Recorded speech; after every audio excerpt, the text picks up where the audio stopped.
Mari kita isi waktu kita untuk mengembangkan kapasitas. Karena kita punya waktu terbatas, harta dan tenaga terbatas. Pakai itu untuk mengembangkan kapasitasmu, sehingga engkau gak punya waktu lagi untuk sakit hati, gak punya waktu untuk ngomongin orang, dan kau punya hidup berguna bagi yang lain.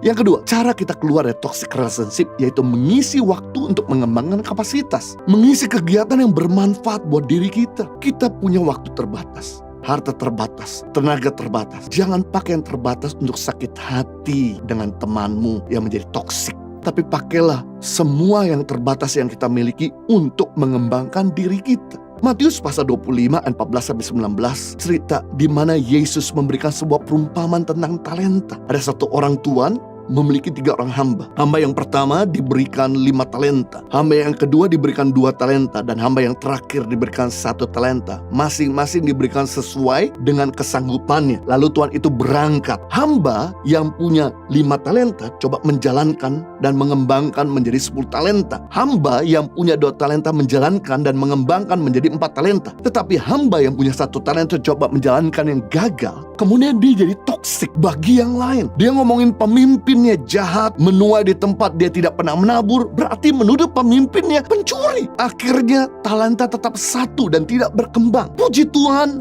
hamba yang punya 5 talenta dan 2 talenta tidak terpengaruh terhadap temannya toksik. Mereka sibuk untuk terus mengembangkan kapasitasnya karena dia tahu waktunya terbatas. Suatu kali pemimpinnya akan datang kembali mengadakan perhitungan. Dan benar, ketika pemimpin itu kembali mengadakan perhitungan, maka hamba yang punya 5 talenta jadi 10 talenta. Hamba yang punya 2 talenta jadi 4 talenta menerima pujian dan kemudian masuk di dalam kehidupan yang kekal. Sedangkan hamba yang tidak mengembangkan talentanya tetap 1 dan menjadi toksik bagi yang lain, akhirnya diambil talenta daripadanya dan dia dicampakkan ke dalam hukuman yang kekal. Membuktikan di sini bahwa ternyata setiap kita diberikan kemampuan, setiap kita diberikan kapasitas, tapi kita punya tanggung jawab untuk mengembangkannya. Karena akan datang waktunya di mana Tuhan kita akan mengadakan perhitungan dengan kita. Isilah waktumu untuk mengembangkan kapasitas. Sebab perbedaan antara hamba yang mengembangkan kapasitas dengan hamba yang tidak mengembangkan kapasitas, yaitu hamba yang mengembangkan kapasitas, dia meluangkan waktunya, mengisi waktunya untuk mengembangkannya, memanfaatkan waktunya untuk bisa memperbesar kapasitasnya. Sedangkan hamba yang tidak mengembangkan, dia ngomongin pemimpinnya,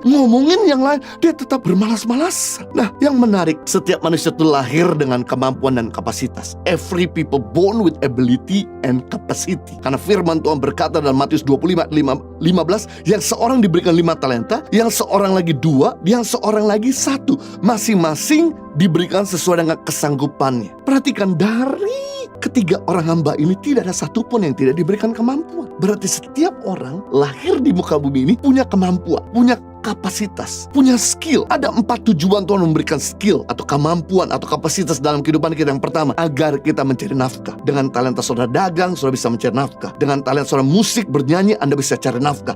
Dengan talenta saudara menulis, berbicara, IT, bahkan linguistik, Anda bisa mencari nafkah. Yang kedua, tujuan Tuhan memberikan talenta atau kemampuan ketika kita lahir di dunia ini agar kita bisa berdiri di atas kaki kita sendiri. Kita nggak perlu jadi peminta-minta. Untuk sementara waktu kita disupport orang tua karena masih sekolah dan kuliah, is fine. Tapi begitu lulus kuliah, kita waktunya untuk bekerja. Untuk sementara waktu kita disupport orang lain karena kita baru saja bangkrut, is fine. Tapi bukan untuk selamanya kita menjadikan dia sapi perah, jadi benalu bagi hidup orang lain. Itu sebabnya Tuhan memberikan kepada kita kemampuan agar kita bisa berdiri di atas kaki kita sendiri. Yang ketiga, tujuan Tuhan memberikan skill atau kemampuan supaya kita bisa memberkati orang lain. Dengan talenta saudara dagang, saudara bisa ngajarin orang menciptakan lapangan pekerjaan. Dengan talenta saudara komunikasi, saudara bisa ngajarin orang, akhirnya orang tersebut bisa punya posisi lebih baik. Dengan talenta saudara IT, komputer, saudara bisa ngajarin orang, akhirnya orang tersebut bisa punya pekerjaan. Berikutnya, yang keempat, tujuan Tuhan memberikan talenta kepada kita agar kita melipat gandakan. Saudara bisa bayangkan apa yang terjadi jika talentamu dilipat gandakan,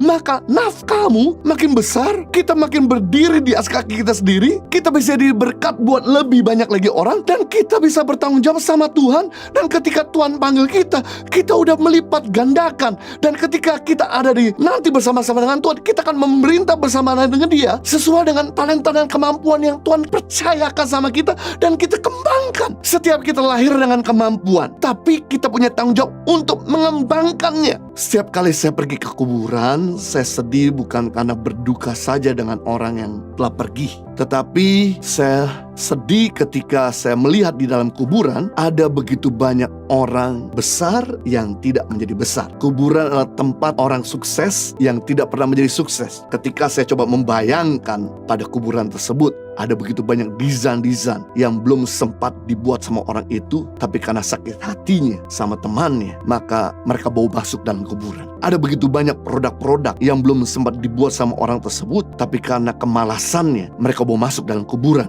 Ada begitu banyak bisnis-bisnis yang belum sempat dibuat sama orang tersebut, tapi karena tidak mau mengembangkan kapasitasnya, mereka bawa masuk dalam kuburan. Ada begitu banyak makanan-makanan yang belum sempat dibuat sama orang itu. Khotbah-khotbah, lagu-lagu yang belum sempat diciptakan sama orang tersebut, tapi karena nggak mau berhenti untuk mencoba yang baru, maka mereka masuk dalam kuburan. Akhirnya potensi selesai. Selama kita masih bernafas, berapapun usia Anda, kapasitasmu bisa dikembangkan. Sekalipun kau sudah usia yang lanjut, tapi begitu Anda masuk kuburan, selesailah Anda bisa mengembangkan kapasitas. Jadi jangan pernah berhenti belajar. Tidak ada kata tua untuk belajar. Bill Gates berkata, if you born poor is not your mistake, but if you die poor, totally is your mistake. Kalau Anda lahir miskin, itu bukan kesalahan Anda. Tapi kalau Anda mati miskin, itu kesalahan Anda. Itu pilihan Anda. Kita nggak bisa memilih lahir di keluarga berada atau keluarga tidak berada. Tapi kita bisa memilih ketika kita dipanggil Tuhan, kita menjadi orang yang berada. Jangan menyusahkan keluarga kita. Dengan cara mengisi jeda waktu hidupmu di muka bumi untuk mengembangkan kapasitas. Orang dibayar mahal